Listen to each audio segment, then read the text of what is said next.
বাচ্চা একটু বড় হলেই তার বায়নার আর শেষ থাকে না। আমার সোনা বুড়ো আজ ফোন দেখে দেখে হঠাৎ করে বলছে বিরিয়ানি খাবে। এখন কি করার, ফ্রিজে তো মাংসও ছিল না, সেভাবে কোনো রেডিও ছিলাম না, আর ওর বাবাও বাসায় ছিল না, আমরা দুজনই বাসায় ছিলাম। তাই তো আজ ঝটপট একদম ঘরোয়া উপায়ে এমন রেসিপি, সত্যি বিরিয়ানিও বলবো না আবার খিচুড়িও বলবো না, তবে অনেক মজার একটা রেসিপি। আপনারা অবশ্যই শেষ পর্যন্ত দেখবেন। এটা কিন্তু বাচ্চাদেরকে যেমন পুষ্টি দেবে, সব দিক থেকেই বাচ্চাদের পুষ্টির চাহিদা মেটাবে। রেসিপিটা আপনারা শেষ পর্যন্ত দেখবেন।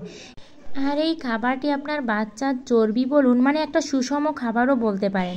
তাই বলবো বাচ্চা সারাদিনের পুষ্টির চাহিদা মেটাতে এই রেসিপিটাও আপনারা মাঝে মধ্যে ট্রাই করতে পারেন। শুরুতে আমি এখানে রেগুলার ভাতের চালটা নিয়ে নিয়েছি, সেটা আমি এখানে তেল দিয়ে ভেজে নিয়েছি। তেল দিয়ে ভাজলে এটা অনেক বেশি ঝরঝরা হবে। আর আমি এখানে রাইস কুকারের পটের 1.5 পট চাল নিয়েছি, যেহেতু সোনাবুড়োর সাথে আমিও খাবো এই জন্য। আর 1.5 পট চালের জন্য আমি এখানে 4 পট জল নিয়ে নিয়েছি, কারণ এই চুলাতে ভাত রান্না করতে গেলে না জলের পরিমাণটা একটু বেশিই দিতে হয়। আর দেখুন ভাতটা কিন্তু অনেক বেশি ঝরঝরা হয়েছে, আর এভাবে যখন আমি এটাকে ভাতটা একটা গামলায় ঢালবো তখন আরও বেশি ঝরঝরা হয়ে যাবে। এইবার কড়াইয়ে তেল দিয়ে আমি যে 2টো কোয়েল পাখির ডিম ছিল, সেই 2টো কোয়েল পাখির ডিমই ওকে খাওয়াবো বলে আমি এখানে ভেজে নিচ্ছি। আর সাথে কিছু আলুও দিয়েছি, সেই আলুগুলো আমি ভেজে নেব। আর তো মাংস হিসেবে তো কিছুই দিতে পারলাম না, শুধু ডিমটাই, 2টো ডিম ছিল সেটাই দিয়েছি। আর দিয়েছি কিন্তু সয়াবিন বড়ি। তবে সয়াবিন বড়িতে রয়েছে কিন্তু প্রচুর পরিমাণে প্রোটিন, মানে অনেক বাচ্চারা খেতে পছন্দ করে। আর আমার সোনা বুড়ো তো সয়াবিন বড়ি ভাজা পেলে আর কিছুই লাগে না, তাই তো তার ইচ্ছা অনুযায়ী আমি এর ভিতরে দিয়ে দিলাম সয়াবিন বড়ি। তবে ছেলে আমার ভীষণই ভালো, কারণ সে বিরিয়ানি খেতে চেয়েছে, মানে এমনটা নয় যে তাকে মাংস দিয়েই বিরিয়ানি করতে হবে, আমি যে কোনো একটা বানিয়ে দিলেই সে খুশি। আর এদিকে দেখুন ফ্রিজে দেখি ছিল একটু মাখন, আর মাখনটাকে তাড়াতাড়ি ঘি বানিয়ে নিলাম। আর এই ঘিটা কিন্তু বাচ্চাদের জন্য ভীষণই উপকারী, বাচ্চাদের খাবারে ঘি অ্যাড করা তো খুবই ভালো। তাই আমি সেই ঘি বানিয়ে সেই ঘি দিয়েই কিন্তু এই রেসিপিটা করছি। আর এর ভিতরে আমি দিয়ে দিলাম পেঁয়াজ বাটা, আদা রসুন বাটা, শুকনো লঙ্কা বাটা, আর দিয়ে দেবো জিরা বাটা। আমি কিন্তু এই বাটা মশলাগুলো অল্প পরিমাণে দিয়েছি, যেহেতু আমার সোনা বুড়ো খাবে। আর এবার দিয়ে দিলাম আমি এখানে লবণ, আর দিয়ে দিচ্ছি পরিমাণ মতো হলুদ। লবণ হলুদ দিয়ে মশলাটা একটু ভেজেই আমি জল দিয়ে মশলাটাকে ভালো করে কষিয়ে নেব।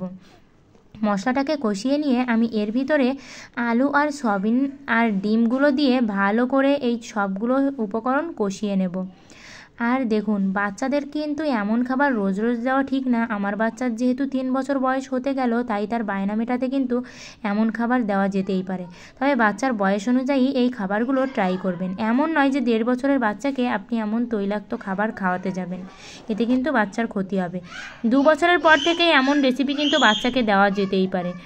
আর এবার এই মশলাটা একটু কষে আসতেই আমি এর ভিতরে অল্প পরিমাণে বিরিয়ানি মশলা দিয়ে দিলাম। বিরিয়ানি মশলা দিয়ে কষিয়ে আমি অল্প পরিমাণে জল দেবো, যেহেতু আমার আলুটা ভেজে অর্ধেকের বেশি আলুটা সেদ্ধ হয়ে গেছে, আবার সব উপকরণগুলোই সেদ্ধ করা, তাই আমি অল্প পরিমাণে জল দিয়েই রেসিপিটা তৈরি করছি। আর এবার আমি এভাবে রান্না করতে থাকবো যতক্ষণ না পর্যন্ত এই জলটা শুকিয়ে আবার তেল ছেড়ে দেয়। তবে একটা কথা আমি বলছি, আমার এই রেসিপিটাতে না একটু তেলটা বেশি হয়ে গেছে, কারণ আমি ওই যে ঘি দিয়েছি আর এই উপকরণগুলো আগে থেকেই ভেজে নিয়েছি, আর সয়াবিন থেকে না ওই তেলটা ছেড়ে দিয়েছে, এজন্য আপনারা একটু তেলের পরিমাণটা কমিয়ে দেবেন।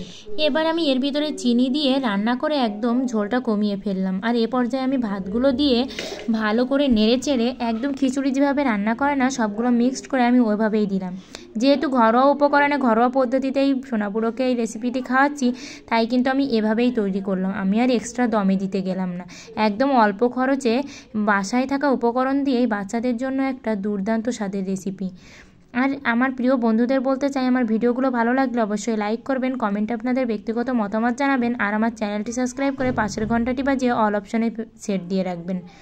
আর এরকম রেসিপি অবশ্যই কিন্তু আপনারা বাচ্চাদের জন্য একবার হলেও ট্রাই করবেন, দেখবেন বাচ্চারা খেতেও চাইবে। বাচ্চারা একটা বয়সের পর কিন্তু বাচ্চাদেরকে যতই পুষ্টিকর খাবার দিতে চান না কেন, তারা একটু মুখরোচক খাবার চায়। সবাই ভালো থাকবেন, সুস্থ থাকবেন।